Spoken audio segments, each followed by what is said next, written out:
One, two, three. This is Dr. Alex Avila, and this is Love University. We're back. I'm an author, psychologist, and speaker. Every week we talk about how to love yourself, others, and higher nature.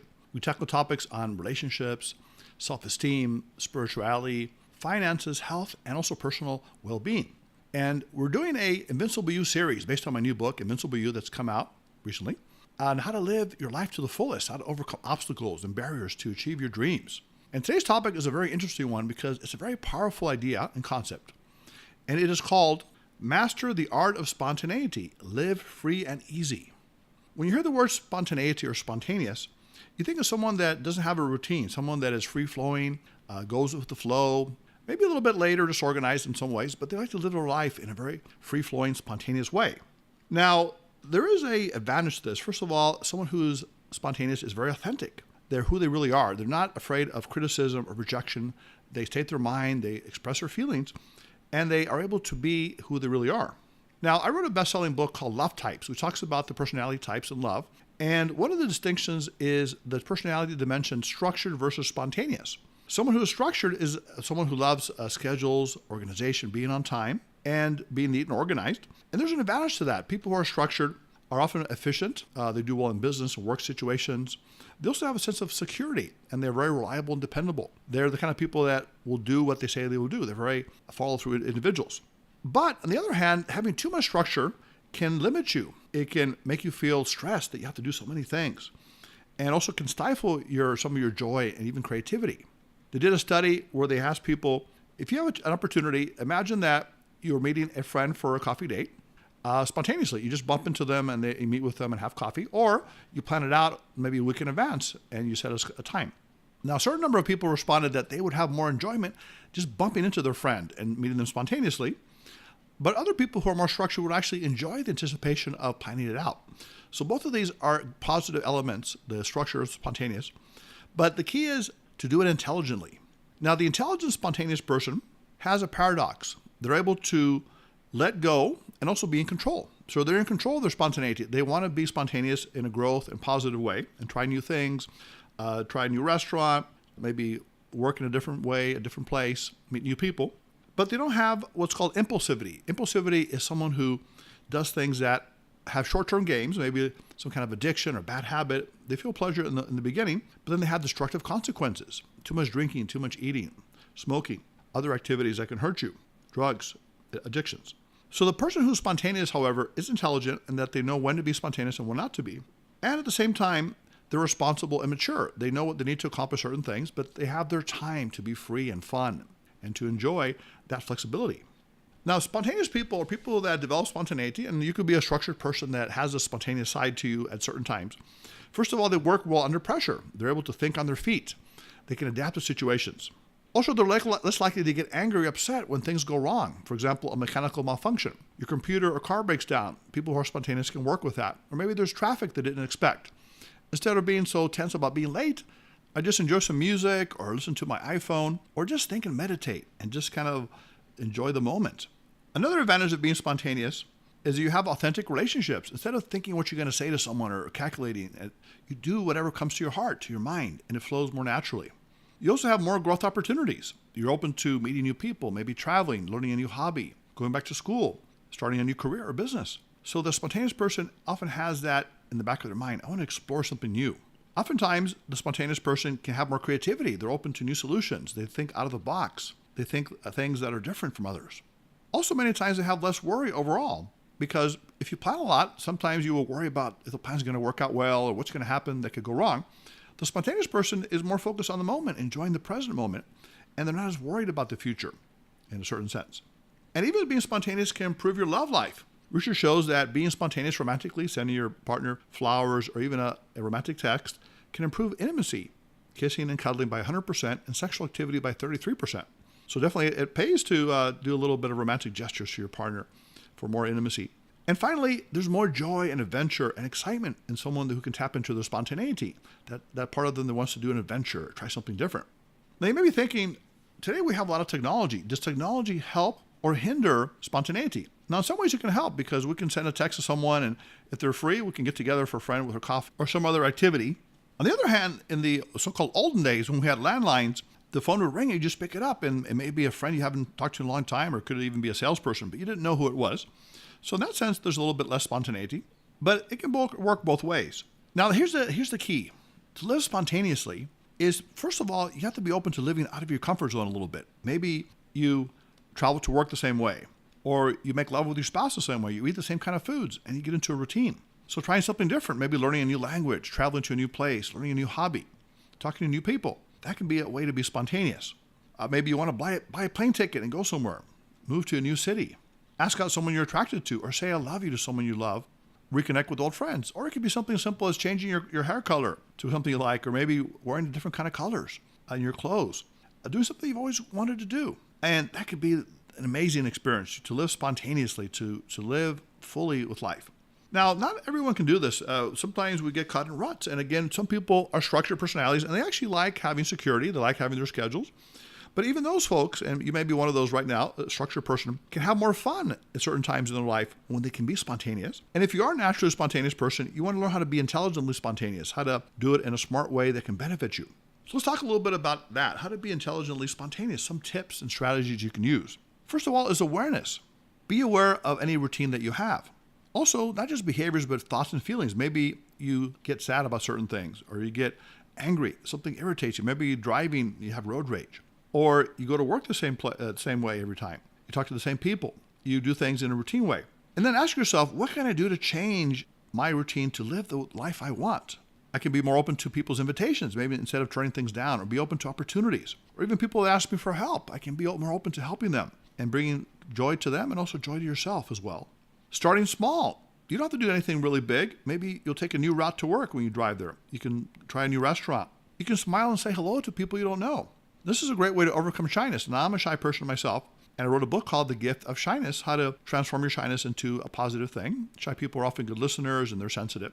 But there's that self-critic, that self-conscious side of your personality that says, they'll think weird of me, or they won't like me. But if you can begin to do that in a small way, it could be people that serve you coffee, or a waitress, or a waiter, or someone that comes to your house for a service, and just be kind to other people. Extend loving energy. You don't even have to say anything to them, but just mentally experience that flow of energy. Imagine that you're spreading some positive mindset to them. That can make a big difference. Also instilling positive, spontaneous thinking into your mind. Many times people have excuses or reasons why they don't want to be spontaneous. I'm afraid of what other people are going to think if I wear the colors I want, if I talk a certain way, or say what's on my mind. But think about the fact that you're a God-created individual with uniqueness. In Spanish, we have the word called don, which comes from the root don divino, or gift from God. So you might have a great talent. Maybe it's speaking, writing, teaching. Maybe it's working with your hands, being a caretaker, being a loving person, having a sense of humor. Whatever it is, use it to your fullest. Realize that your gifts are here to contribute to the world and to others, and you have a time to do that. Another problem people have with spontaneity is they say, I don't have time to be spontaneous. Well, what you can do is you can create a space for spontaneity. You can say, I'm going to have these 2 hours of the day just open for whatever comes to mind, or a half day, or even a full day. I may go somewhere, I may talk to people I haven't talked to in a while, and whatever comes to me that I want to do, I will do it if it's a positive experience. Or some people say, I have family, I have kids. I don't have time to be spontaneous. I don't have the opportunity. Well, first of all, you can include your kids in your spontaneity. Children are the most spontaneous creatures on earth. Play with them, throw a ball, play in the mud, the snow. Also consider getting a babysitter so you and your partner can go out and also be spontaneous. Take a dance class together. Take a day excursion. And remember that children often are happier when their parents are happy. So when they see you having your own time and having joyful experiences and a stronger marriage, that can also improve the life of your children.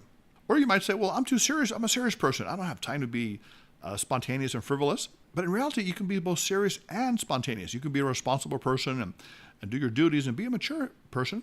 But at the same time, you have time and energy for being fun-loving, for enjoying and trying new things, for experimenting in life. Or you might say, it costs money to be spontaneous. Well, it can be something very small, minor, like flying a kite in a park, hanging out at a new beach, or going to the library and reading some of your favorite books. So there are many ways to be spontaneous, and the key is that you want to be that way, that you decide, I want to bring that excitement and flexibility into my life. Another tip is to stop wasting time. Now, many times people spend a lot of time on their phone or internet, looking at social media or certain videos and things like that. Some of that can be entertaining, but if you spend a lot of your time doing that, you lose track of the important things. For example, things that are really crucial, like work duties and spending time with loved ones. And also, you need to leave yourself a window of spontaneity. So if you do the most important things first, you can say, well, I have now 2 or 3 hours to do whatever I want to do, to be spontaneous, to participate in a sport, activity, a hobby, spend time with people I care about. It could be 2 hours, it could be 4 hours. But do your important work first, the things that need to be done, and then leave your window open for spontaneity. Also, another important thing is to put fear in the back seat of your mental car. Think of yourself as the driver in a car, that is your mind. And the fear is in the back because you can be useful at times. Sometimes we need fear as a warning. If you're going to touch a hot stove or walk into a crowded intersection, you want to have a little bit of fear to protect you for security purposes. But you don't want the fear to drive your mental car. You don't want to be in front. You want to be able to control your future and be spontaneous when you want to be. Think of life as an opportunity to learn things, to grow. Also follow your intuition in terms of to be spontaneous. Now, we talked before about the concept called the hara, which comes from the Eastern traditions, which is a point 2 inches below your navel, which is considered your gut instinct, your center of balance and power. So your hara, your intuition, is telling you, I want to go and try this new place. I want to meet this new person. I want to try this new experience, whether it's balloon riding, bungee jumping, going on a day excursion, learning a new language, a new hobby. I want to experience it because it's in my hara, it's in my intuition. So be open to spontaneous opportunities. Ask yourself, is this my chance to enjoy something or contribute to others? Maybe I'll volunteer for a nonprofit organization. Someone asks you for help and you can give them that help. Or you want to invest in something, maybe real estate.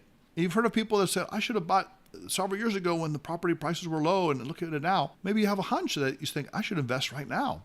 And if you do your due diligence and research it and then go by your gut, chances are you'll make a good investment. And this is one of my favorite techniques. It's called yes and, saying yes to life. There was a comedy that was very funny with Jim Carrey called Yes Man, in which he was a negative person. Then he went to a seminar. He learned how to say yes to things. He started to get into very interesting experiences. But many times we say no to things. We say no to opportunities in a reflexive way without realizing that there could be something wonderful there. One of the great exercises in improvisational acting is known as the yes and. So when you do a little interaction with someone in a spontaneous way, you can say the word yes and. So you can build a story or a scenario based on that. I want to try that with Reggie, my producer. Reggie, let's try something right now. I'm going to give you a little phrase, and I want you to add on to it by saying yes and. So Reggie, that red bottle reminds me of a genie that's coming to see you. Red sheep. But the sheep came to see you, and then they said, bah. What did you say back, Reggie? Yes, and I said, good day to you, sir.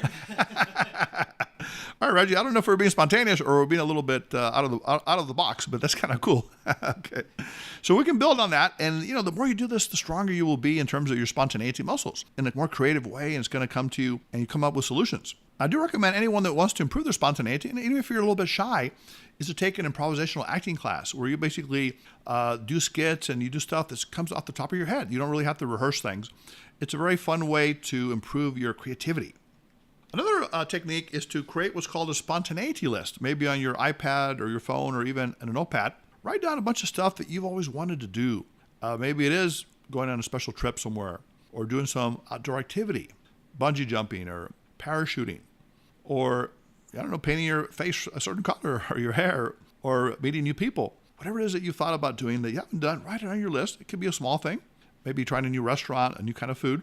And then on a particular day, pull out your pad and then choose one of those things and actually go out and do it. Just be spontaneous. Decide this is your spontaneous day. Call up an old friend you haven't talked to in a long time, an old flame maybe, and figure out what can happen at this moment. And finally, associate yourself with spontaneous friends, people that have that zest for life, that like to be flexible and do things spur of the moment. Now, if you live with someone or even marry them, they can drive you a little bit crazy because they often want to change their plans. They're a little bit variable in what they want. But even if you have a partner that's like that, a romantic partner or a spouse, it can be very interesting if you learn how to respect their style and they respect yours. They can be a great complement. The structured person can help the spontaneous person be more organized, and the spontaneous person can help the structured person have more of that joy for life, the spontaneity, try different things, change around your schedule based on your feeling in the moment in a positive way. So this week, I want to give you guys a spontaneity challenge. I want you guys to think of 3 things that could be very interesting for you to do, you've never done before, or maybe you've done, it's been a while, that can be very spontaneous, and go out and do them. You don't need to think much about it, but just when the urge hits you, you want to try that new place you wanted to go to, a new outdoor activity, you want to invite some friends you haven't seen in a long time, whatever it is you want to do that.